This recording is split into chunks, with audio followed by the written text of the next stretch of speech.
Hey guys, it's Alix. And Kayla. And we're married. Definitely not related. Oh my God. And codependent. One day. I don't know how I got this job. Well, because is it a job? First of all, I don't know. I've said, do you want to change the intro? No, and you're like, I don't no. want to change it. I'm That'll like, mess do you me up want even me more. to do it? And you're like, no. But it's literally 3 lines. We're married, not related, definitely codependent, but in a cute way. We get there in the end. Yeah. So welcome to the shit show that is our lives.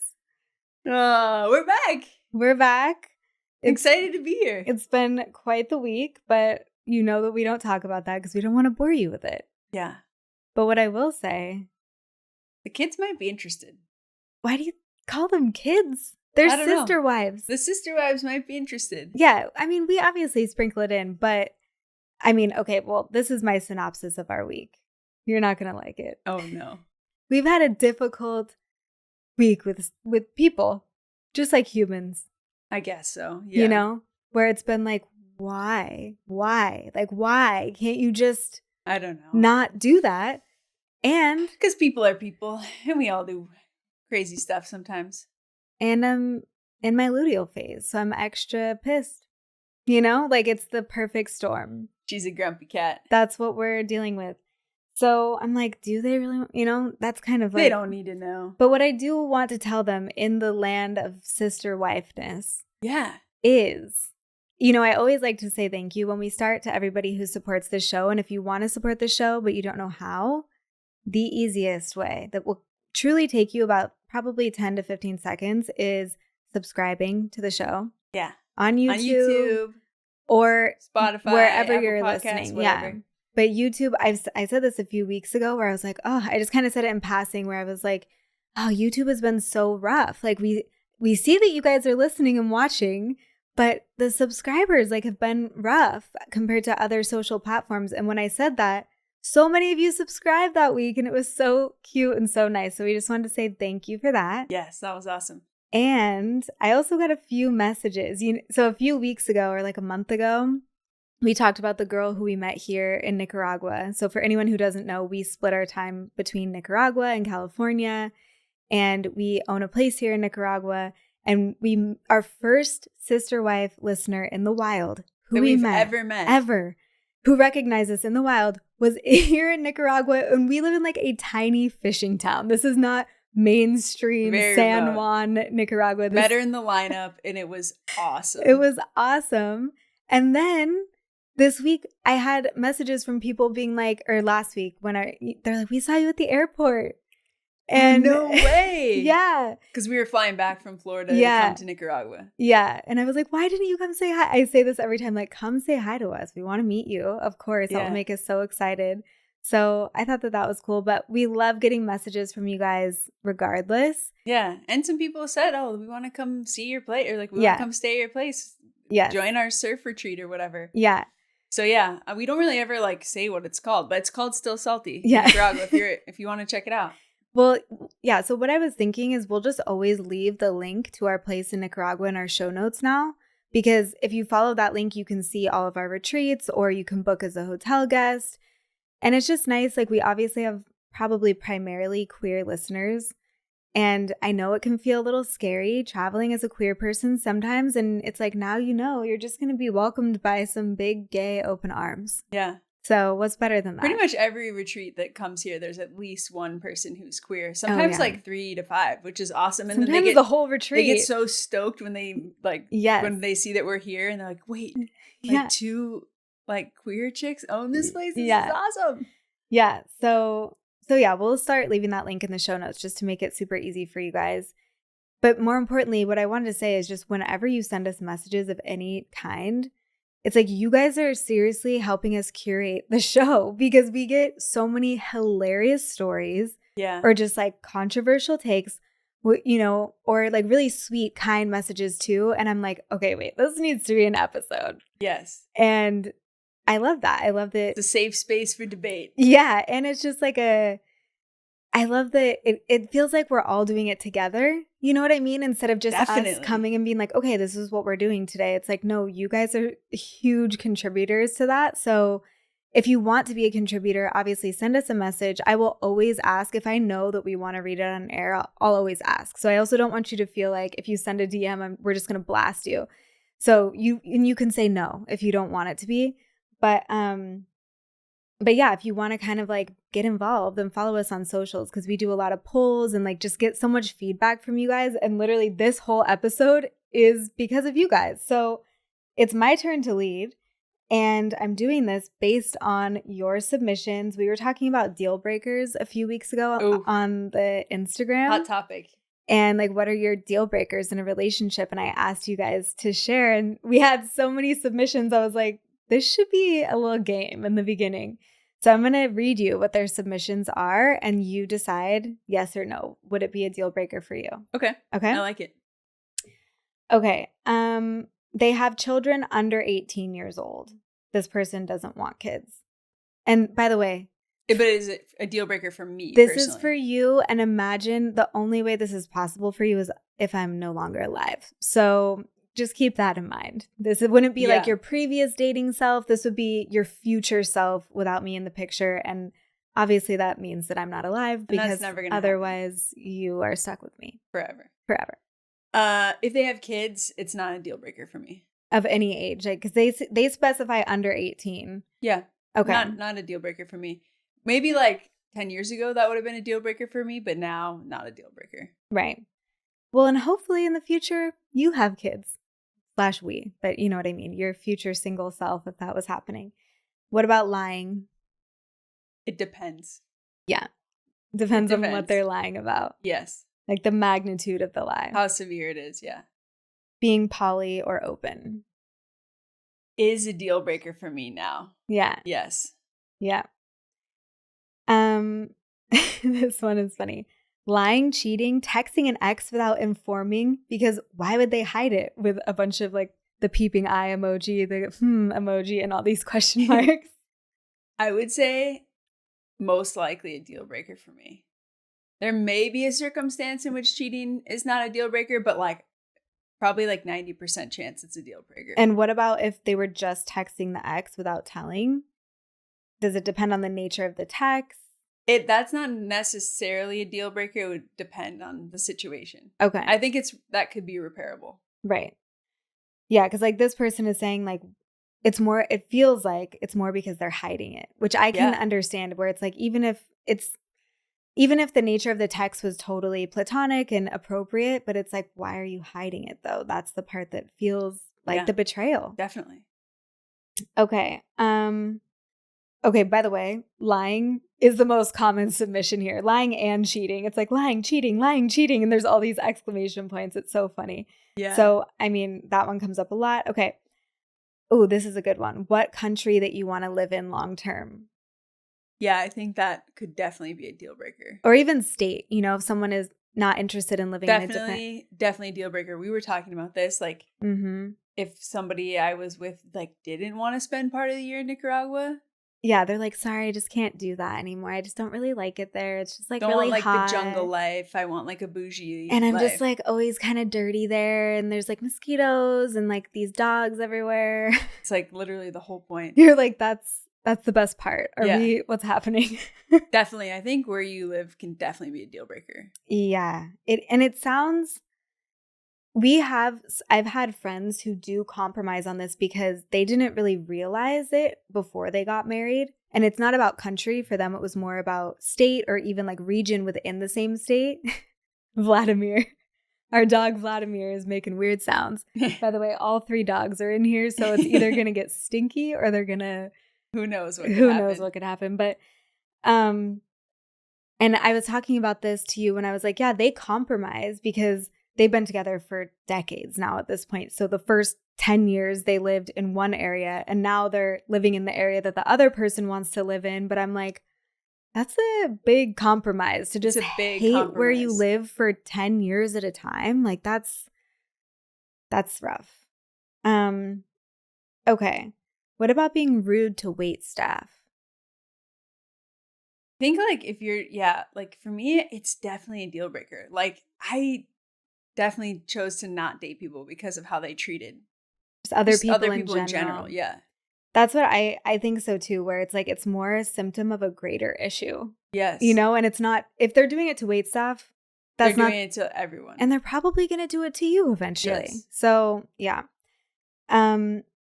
These ones kind of go together where it's like not having empathy / being a narcissist. I mean, I think that's kind of a given.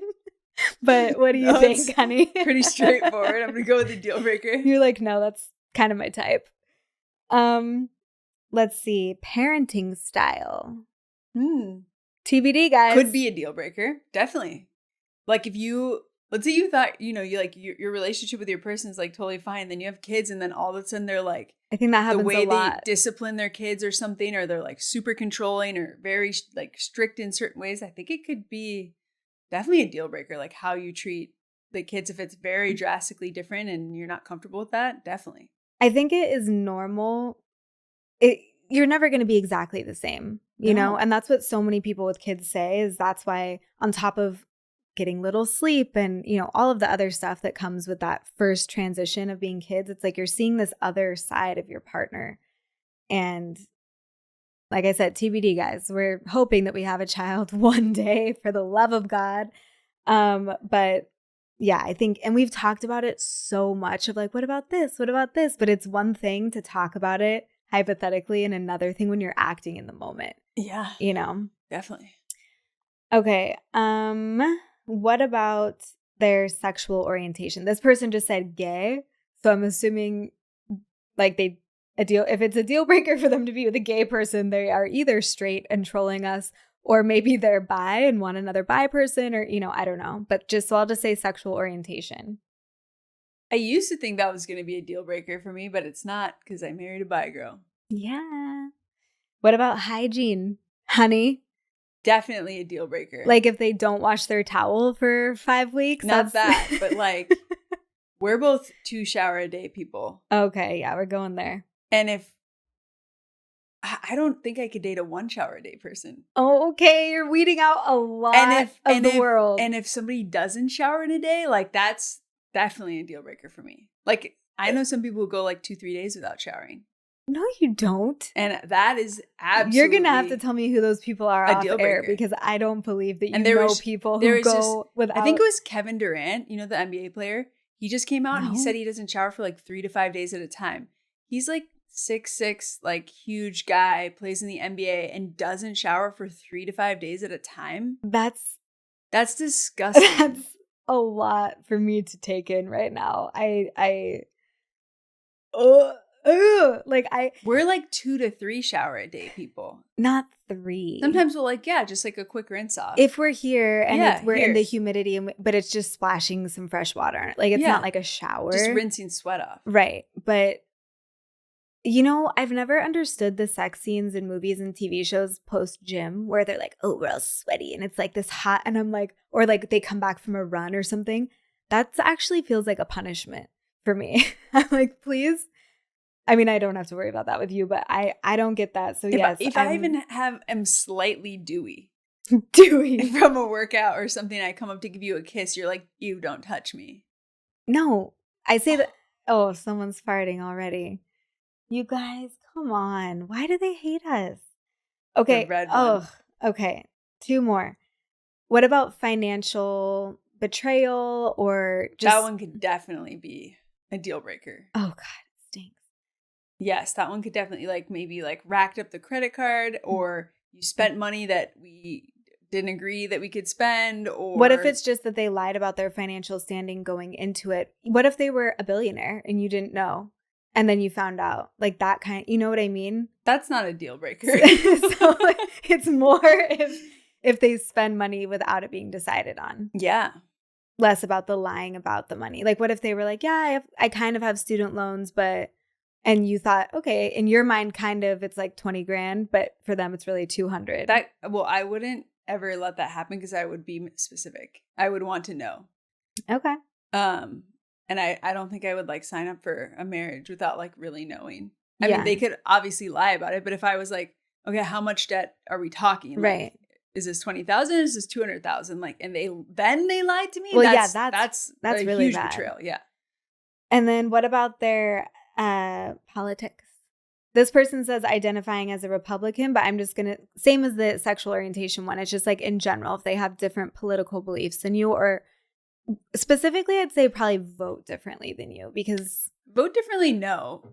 But I think like it depends how big the gap is on the political differences. Like, I agree. Because it's like we have lots of political differences and it doesn't matter. But if we were on such an extreme of a spectrum, like I think then it would definitely be an issue. Yeah. Okay, cool. Love it. So I did this already, but I'll put some polls up on Instagram and see what you guys think about some of those, because I think that will be interesting too. But I'm going to have you read the stories today because you're a better reader. I kind of stutter. I don't know. You just do it better. Usually I stutter in real life, so that's funny. But this is fake life? Yeah. Okay. Okay, so this is our first submission. Wait, we haven't even really told them. I mean, obviously you guys can all read, and we love that about you. Gosh, these freaking gas. Oh, sorry. Oh my gosh. But we are talking today. The reason that we're doing this first submission you're about to read is the first one that we got. And they were like, we love that you guys talk about kind of anything, and anything is open. And that's so true. I like when people disagree with us. Go back and listen to our turf talk, listen to our lesbians versus bi girls. Like, we like that. Straights and gay spaces. Right. There's lots of differences in opinions, and that's great. I think it's good to have those conversations. It's fun to talk about.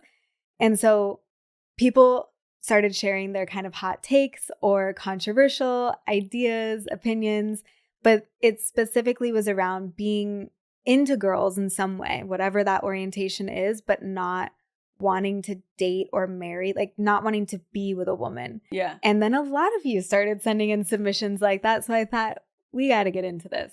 Yeah. And I think it's really doing. interesting. Yeah. So down to hook up with a girl, but not down to date or marry a girl. Yeah.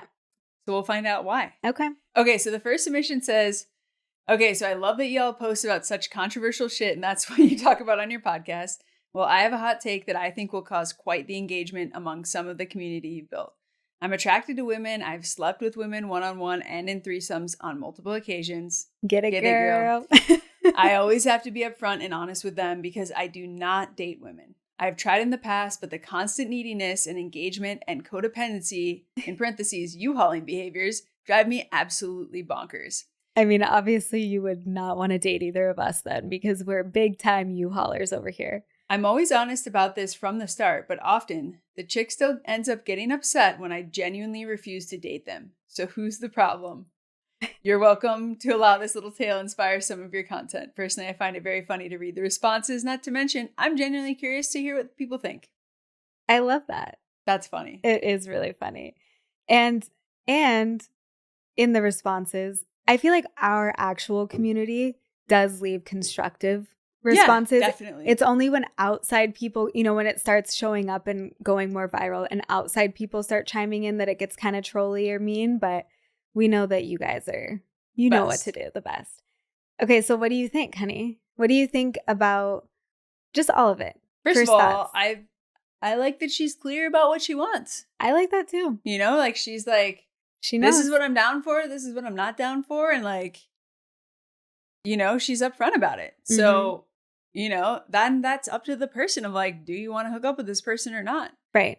And my thing is like, yeah, if you know that you don't want certain behaviors in a partner, first of all, I don't think that all potential people that you could date who would be women would exhibit those behaviors. Yeah, I think that's the biggest thing is like, but if somebody is that way, like, and you don't want to date them, I think that's totally fine. You're not the problem. And that way meaning needy or codependent. Yeah. Yeah. So I agree. I think, first of all, like you said, I like that she knows what she wants. I like that you communicate that with them, I think, before you sleep with them as well. And I would just like to point out, because when we talked about this a little bit in the lesbians versus bi girls, and there was this clip of you, and it's funny because it was just a clip. And if anybody, again, actually knew our story and us and knew that you're married to a bi person, But a lot of people who just saw the clip and didn't know anything, they were upset by it, of you being like, yeah, you're allowed to sleep with a girl and not want to date them if you don't want to. And people were like, no, like that's mean and that's using and all that kind of stuff. I would just like to point out that in straight relationships, there's lots of dudes. They're just kind of almost casually called a fuckboy, you know? And it's not like a bad thing to be called. It's not a good thing to be called, but they're just allowed to be that way, where you're just allowed to. It's if a guy says, yeah, I'm just hooking up with girls right now, I don't want to date anyone, or maybe ever. There's so many. If you watch Southern Charm, for example, you'll see every man on there never actually grows up. Yeah. So it's like, why is that okay? And people will just be like, oh, that's just so-and-so. And he's just allowed to be that way. Why can't a girl be that way? Towards another, you know, I think that the bigger thing is if you're not communicating that and you're breadcrumbing them, you're leading them on, that's different. But if you tell them up front and they're like, okay, I'm still down to hook up with you, then that is now their responsibility because they chose with consent. Exactly. I mean, we talked about this in the Turf Talk, but it's like, yeah, you can hook up with whoever you want and choose who not to date by any preferences that you have. And it's like, and maybe that'll change. Maybe you'll hook up with a girl and she's super low drama and way more chill than you are. And then you're going to fall head over heels. So never rule it out. My biggest thing is like, you might be cock blocking yourself a little bit from actually meeting your person, but like, you don't want to date women, that's totally fine. And I think that goes with deal breakers in general, where it's like, they can kind of cock block you. You know, like we were talking about this yesterday before we actually, you know, recorded. And I had said to you, I was like, yeah, I thought before I met you, I thought a deal breaker for me was, I just never thought I would be with someone who worked in corporate America. I was living such a different life. And it wasn't actually about the corporate America part of it. It was more of anyone I had met who was living in that way had different values than me, as far as they weren't interested in living out of the country part-time. They weren't interested in this jungle life that you were talking about before. So I assumed the problem was the corporate America. And so I said, okay, if someone is that way, that's a no for me. Mm-hmm. But that wasn't the root of the problem. It was more like, no, the real deal breaker is somebody who doesn't have that shared value of lifestyle. Yeah. You know, because you are corporate America, but we have that shared value. Mm-hmm. And if I had the same way that for you, you know, a deal breaker for you used to be long distance, a bi girl, a baby gay, all things that I was. But that was more just because that was this fear. It was like, to you, it represented almost this like instability in the relationship, or like someone you might not be able to fully trust, or a lack of intimacy in the relationship, being so far away with distance, you know. And if either of us had listened, if we're like, nope, sorry, this is our deal breaker. If you had listened to that, then you would have gotten in the way of yourself. So I think it's like I think being like all girls are needy and codependent is just inaccurate. For sure. You know? Of course it is. First of all, that is a very real stereotype though. For sure. And stereotypes happen because it for a reason, you know. It's like there is a lot of people in that population who have those behaviors. Yeah. But it's not an all-encompassing truth. Yeah. Side note, whenever you say like I'm corporate America, I think of myself as Captain America. Okay. I'm like glad. The superhero. But I think what would be pretty ironic in this situation would be, I could see like in a year or 2 years from now, you like start hooking up with some girl and she's like cool cat, and you just are going to get absolutely heartbroken, or you're going to marry this person. Because I just think like whenever you have that wall or whatever it is, like I had all the walls, the universe is going to send you some chick that's just going to come in and fuck up your walls. And then you're going to have to face it. Right. So I don't think you're the problem, but I do think you're going to get sent some hot girl who's just going to come in and fuck up your world. And I also want to clarify that it's like, yes, it's good that you communicate this before hooking up with them. But then if you do know, and maybe you do this, it's not clear from the submission, but if you do notice that they kind of start getting needy or codependent or all of these things, then I would like stop hooking up with them. You know what I mean? Because otherwise you are, even if your words are saying one thing, your actions are doing another, and that is misleading. So instead of being like, no, I told you, I just want to be friends, but like, what are you doing tonight? You know, like that is not cool, I think. But otherwise, you're never the problem for having preferences as long as you're being kind about it. Yeah, I love it. Okay, let's do the next one. Hi, wives. Hi. I'm definitely attracted to women, always have been. But every time I imagine actually building a life with one, I panic. I love flirting, crushes, even short situationships, but I don't want the merging, the intensity, or the emotional entanglement that seems to come with WLW relationships. I don't know if it's internalized stuff or just how I'm wired, but I feel more peaceful imagining my life alone or with a man, even though women are who I'm drawn to. I don't know. Just my initial reaction kind of feels like it's less about women and more about, it sounds almost maybe like a resistance to intimacy or something, because you're like, oh, it's just so intense. It's so, it's, you know what I mean? Because it's like, a man can also be intense and be codependent, or she wasn't saying codependent and needy, but it kind of has those same stereotypes that the first person said. Yeah, very similar. And it feels maybe more like almost like a fear of that. That was kind of my interpretation of it. What do you think? I don't really know what's causing this, but I think it could be like multiple things. It could be like, one, you haven't really met the right person. Right. Because like I used to think that I had a fear of intimacy, and I think I did.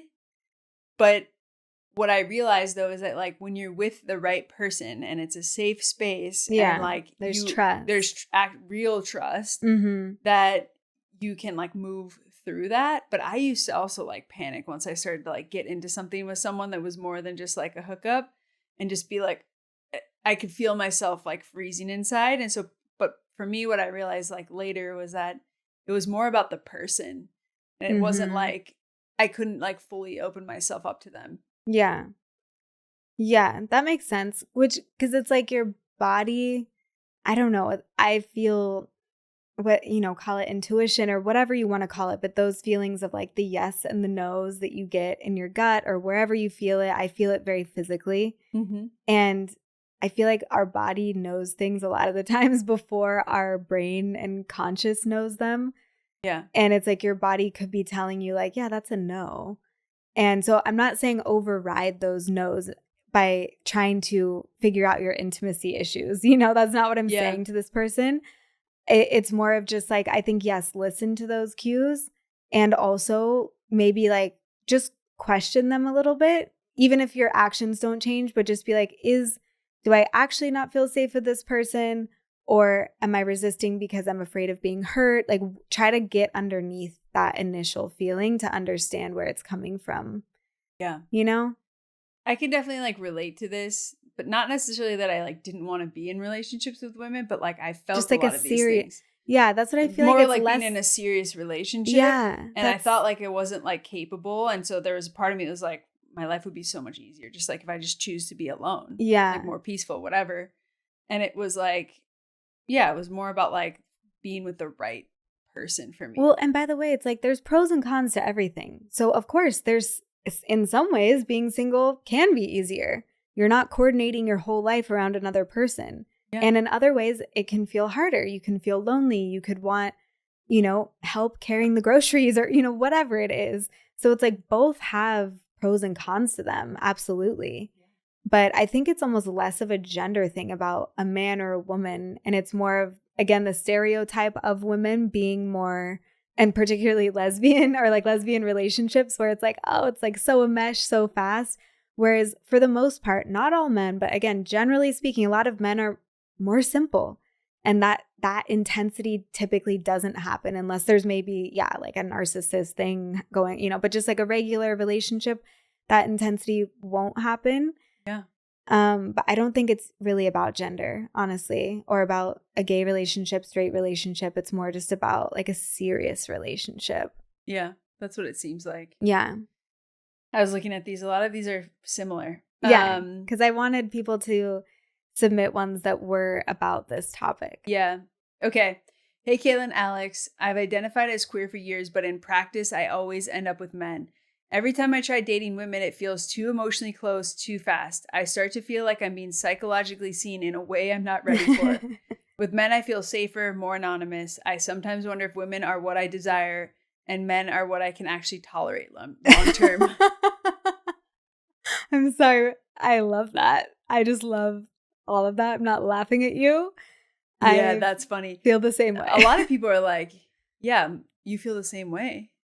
About, yeah, that like, I feel the same way in the sense of like, I can tolerate men, but like women are what I desire. Yeah. But they're like, not the what first she's saying part. Is that she could be with a man long term. No, not the first part. It was just the tolerating men. That was the part that I laughed at, where I'm like, yes, that's how I feel. Where we were talking about this yesterday when we were talking about deal breakers, and you're like, what's a deal breaker for you? And what was my first one? Being like dating a guy. Yeah, dudes. And you're like, what? How is that possible? And I was like, what do you mean? And you were like, you like did not believe me. And I was like, no. And this is, again, would be this hypothetical future if you like disappeared. You wouldn't, and I was like, I could sleep with a guy again and maybe casually date him in that like hooking up process, because to me, they are more of a like means to an end sexually. Whereas like, I don't want to ever be in I don't feel like I would ever be fulfilled emotionally in a relationship with a man. Yeah, I get that. And so that's that feeling of like, I can tolerate them for this one thing, but not.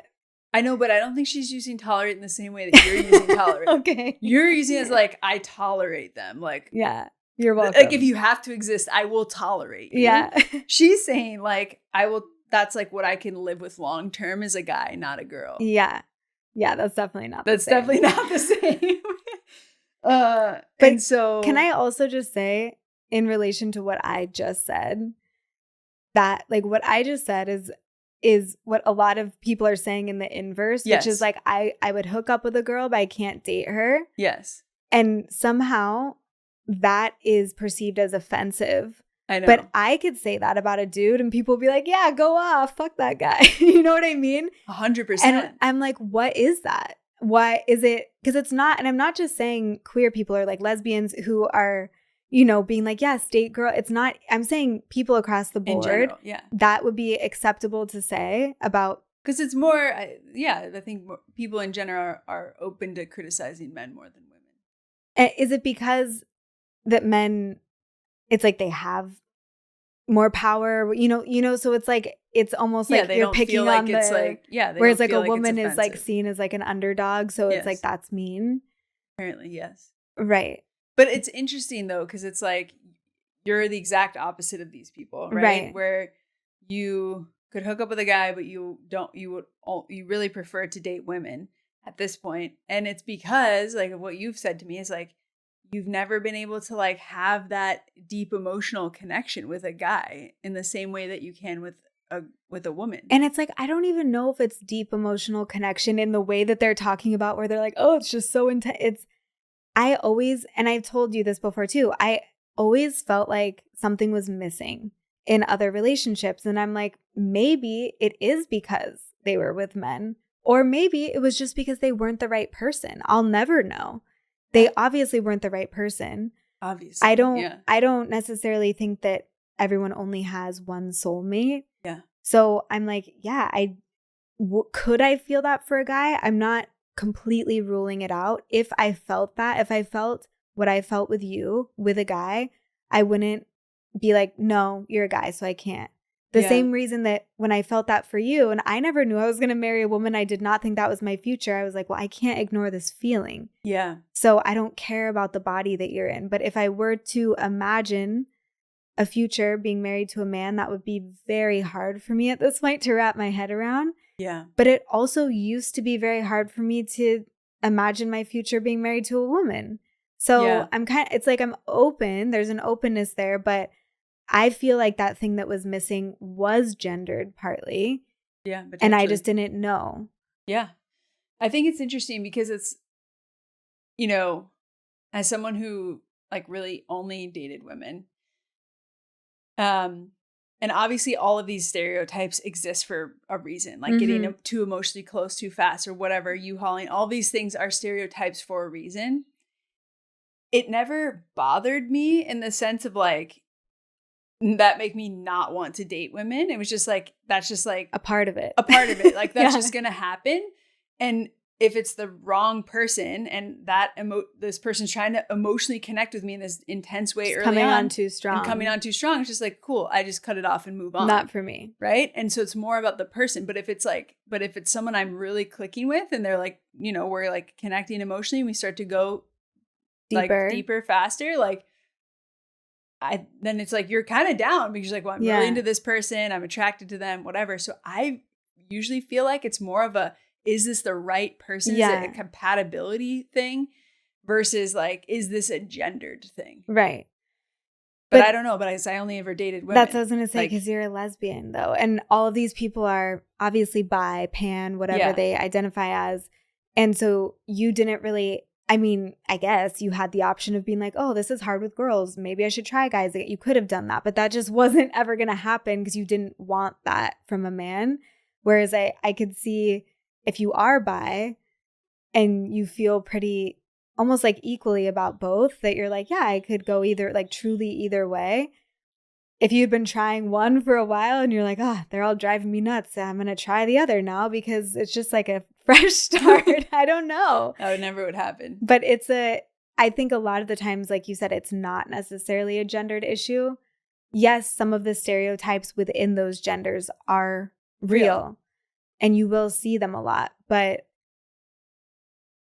I don't know. I think for me, it was, like I said, it just always felt like something was missing.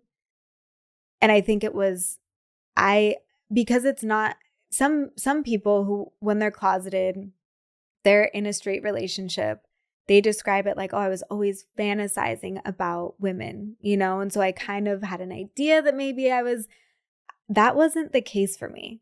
It wasn't that I was like, oh, maybe if I close my eyes and imagine he's a woman, then I'll like it. It wasn't like that.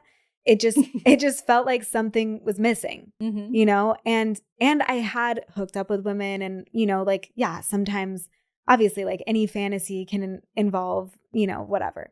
But it wasn't like, oh, I have to do that to like endure this straight relationship. So that's why for me, it didn't feel gendered. But I think it was also just like, because I hadn't fully explored my own gayness is really what it was.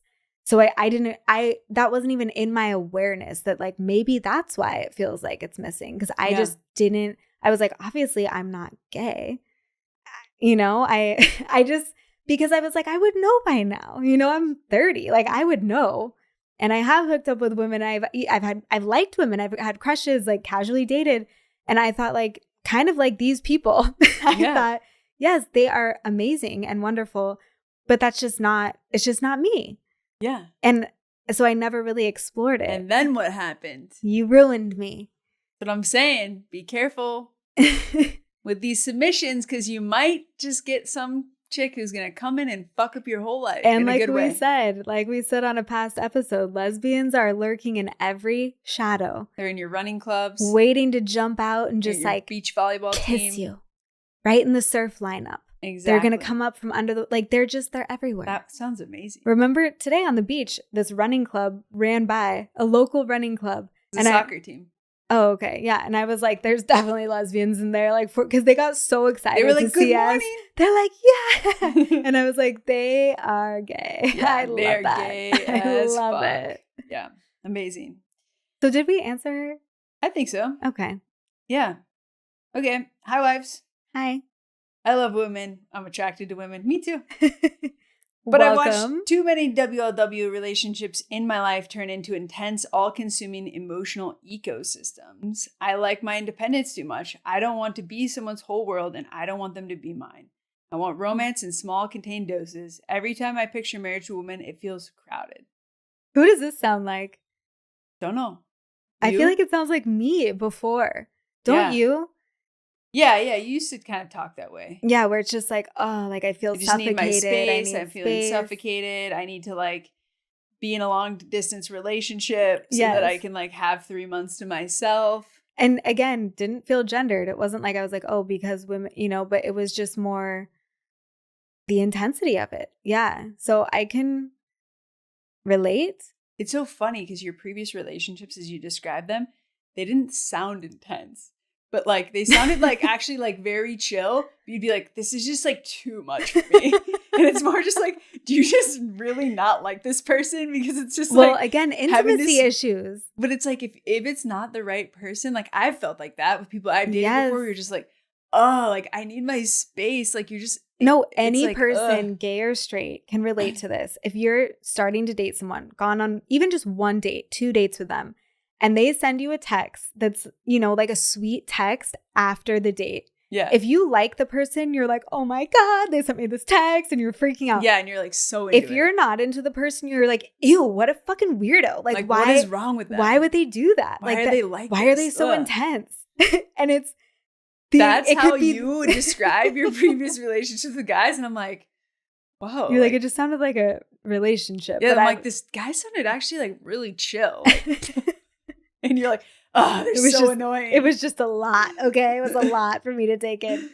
But yeah, I think, again, it's down to the right person, wrong person. I think so too. Wait, what? Can you read theirs again? Maybe not the whole thing, but just a refresher. Like basically, just like I've seen too many of these turn into intense, all-consuming relationships. Like my independence, I don't want to be someone's whole world. I don't want them to be mine. And like that's what I was gonna say. I think the other, like the ecosystem thing that they were talking about, and this does happen, where, you know, when you're her dog is like convulsing on the floor. She's dreaming so deeply, but you know, when you're like in a same-sex relationship, I don't know if this also happens with gay men, but like with gay women, where it's like when you have a girls' day, a girls' night, a girls' trip, it's everyone, you know? It's like you are one of the girlies. So am I though? No, you're not always, but I still get invited. Sometimes I say like, oh, we're just doing a girls' day, and we just call it a girls' day, even though you are also a girl, but just to be like, yeah, it's just me and my friends this time, you know? And that does happen, I think, in a lot of WLW relationships. And especially if you like your independence, but even if you don't, it is healthy to have your own separation. And so I think that's more just about the communication of it. I think so too. And not being guarded and then energetically stiff arming like I was doing, where I'm like, oh my God, it's just a lot. I got to get out of here. But like real communication. And just like, yeah, this is what I'm comfortable with. And over time, I think you'll also realize that it's like when you do start building that real intimacy with someone, it's like you want to merge your life with them because you want to create a life together instead of. I'm just laughing because like when I hear about you from before we were together, like you were a self-described runner, like a runaway bride. Yeah, you were just like, you would panic and leave in the middle of the night and just like run away from these people that you were like in long-term relationships with. I mean, so just like, an example, I had a boyfriend for about 2 years. He went surfing one day and we lived together, and I just packed up all of my stuff and left while he was gone. That's really bad. You did that to him twice. Well, I wasn't. Okay. The other time he wasn't surfing, he was sleeping. And I'm like, I feel like some of these girls like feel the same way, you know? So I'm like, I'm just like, I think it's so funny, like thinking about you with guys, because like you were having this internal panic about like intimacy, and just like, you would just flee. Yeah. You would flee the country. I would fully leave the country. Like not even just like, oh yeah, I went down the street. Like, no, I left the whole country. And that's not good. That's called avoidance 101. Okay. I'm not proud of it. I've grown a lot. This next one literally says, maybe I'm just avoidant. And it's like, yes, honey, you are avoidant. Or you were avoidant. You're not anymore. You're very secure now. Yeah. Okay. Read the last one. Okay, maybe I'm just avoidant. I've hooked up with women, fallen for women, and still never wanted to commit to one. When things start to feel serious, I suddenly want out. With men, I don't feel as deeply, so it's easier to stay. I don't know if this means I'm not as gay as I think, or if I'm just scared of how much women actually affect me. I think, okay, I always say this wrong. Is the latter the thing that she said last? The latter. Yes, I think it's that. It's not about, you don't need to be a certain level of gay to be in a relationship with a woman. I think that is a very common misconception. Yeah. You can be, it's almost, maybe this is controversial. It's almost less about the sexual orientation of it and just more, again, about the person. I definitely think this person's avoidant. Yeah. Again, like if you're starting to like get into a place where things are getting serious and you're like, I gotta get out of this situation, like you're a Kayla and you need to like leave the country, you're definitely avoidant. And that's okay. And you can explore why are you avoidant. And it's like it might just be that it's like not the right person. Right. And your gut is trying to tell you something and you're like, you let it go too long and now you're panicking because you know it's not the right person. Yes. So that's what I was going to say. We keep talking about like avoidant.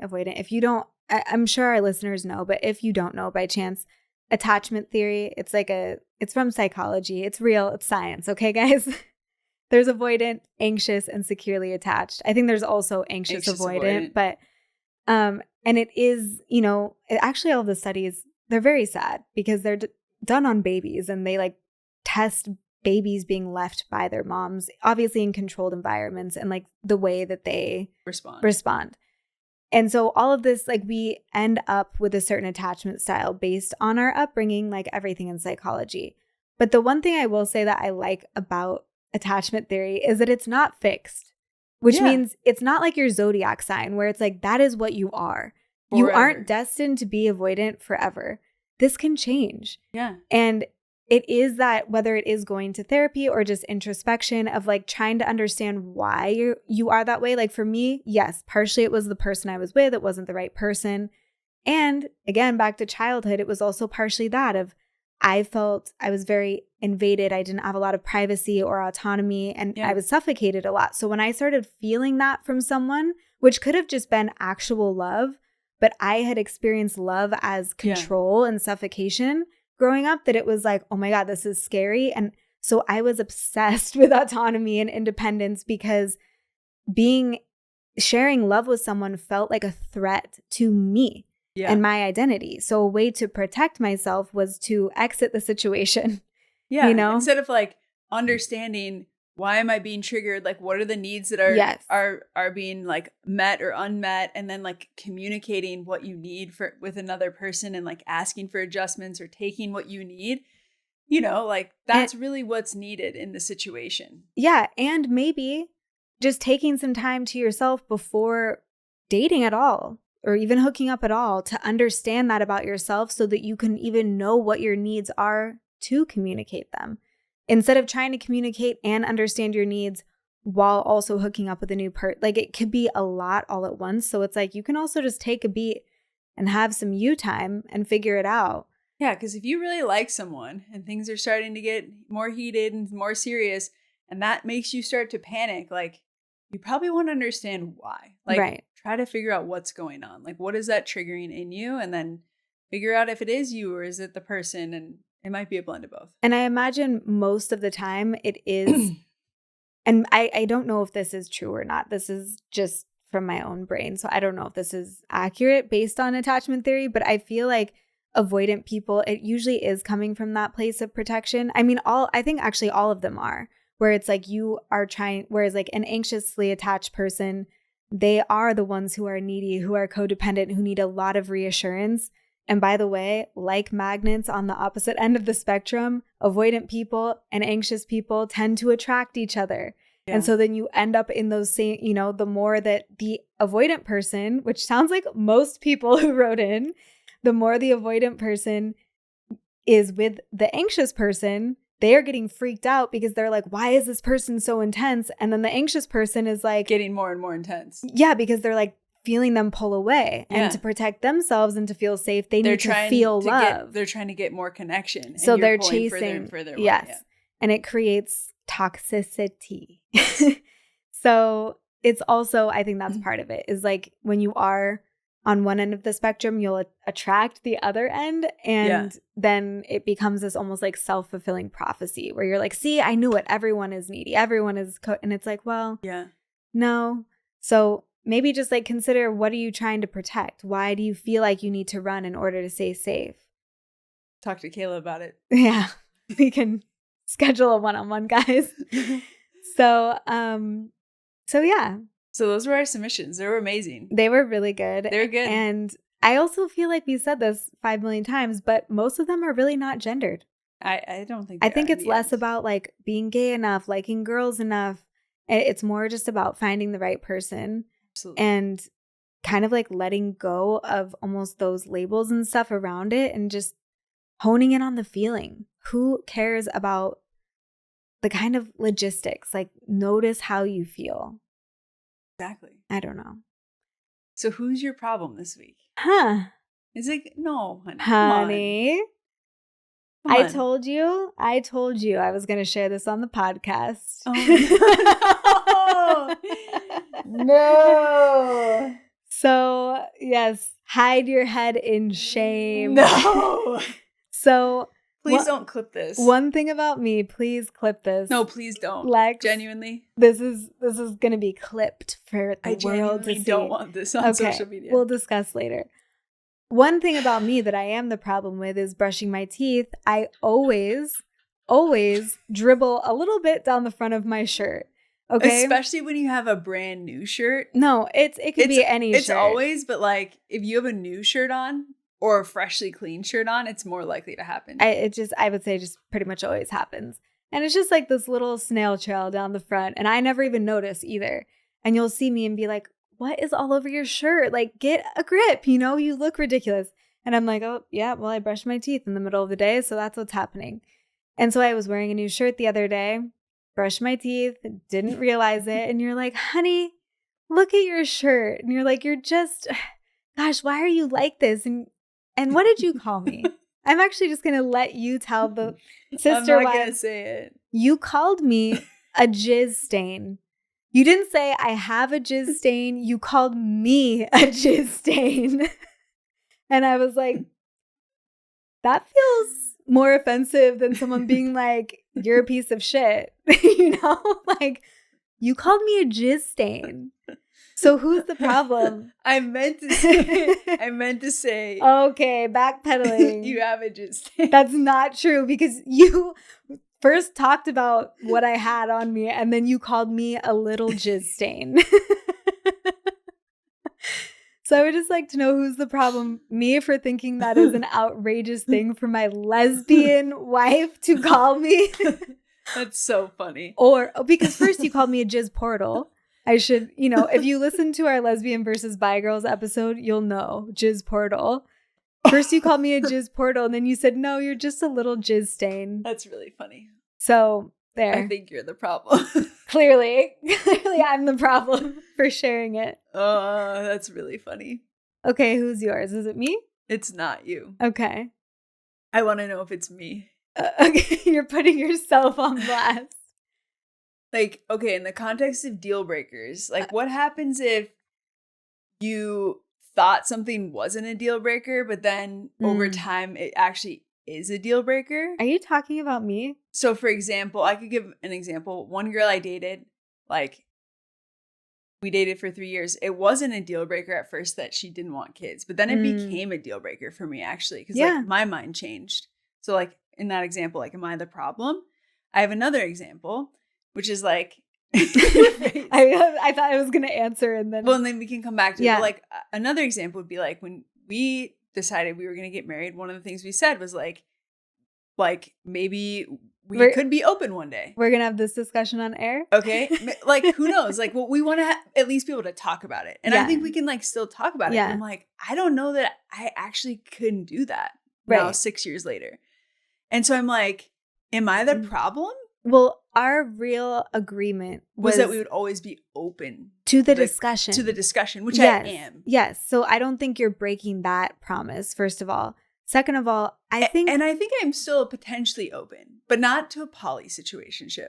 We don't have to get into this right now. So maybe we'll do a whole episode on that. But like, am I the problem if I change my mind over the course of like years? People are allowed to change. People should change their minds. I think it would be a lot more alarming if you had the exact same beliefs and values and opinions as you did when you were 6 years old as you do right now. I know, like, but you're if you going sign to change up for a marriage and you're like, no, this isn't a deal breaker for me, but it becomes a deal breaker, then you're like, what do you do? I think you have. Am I the problem? No, but I think you have to choose yourself personally because I agree. You'll end up with resentment. You can pretend like, okay, I'm going to keep doing it the way that I said that I would do it, but if your soul actually does not want that, you're going to feel resentful. And that will end up ruining the marriage anyways. Yeah. So it's better to be upfront. And even though it would be so painful and so hard and that person could feel blindsided, like I know somebody that happened to where they talked, they're like, oh, we don't think we want kids. And then one of them did. And kids are one you can't compromise on. You can't be like, let's have half a kid part-time. Like you can't do that. It's all or nothing.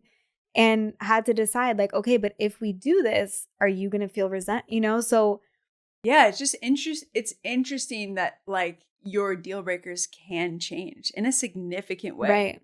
Yeah. And there's, I think too, that's one of the nice things about finding your person a little later in life, and obviously there's plenty of people in their 20s who end up with their person forever. Yeah. But finding somebody in your 30s or even beyond, it's like you become clearer and clearer about who you are, what you want. And obviously your brain is more developed, but it's like you can kind of think into the future a little bit more completely about what you also, like you can have those discussions that you might not even think to consider in your 20s. I just love it when you think I'm not the problem. That's your takeaway. Yeah. But remember, you are the problem for the jizz stain comment. So yeah, we'll just end on that note right there. Why did it have to come back to that? I love you, my little jizz stain. We love you, sister wives. And don't forget to subscribe, rate, review, share this. Hopefully you appreciate our ridiculousness. And please keep sending us your stories. Love it. See you next week.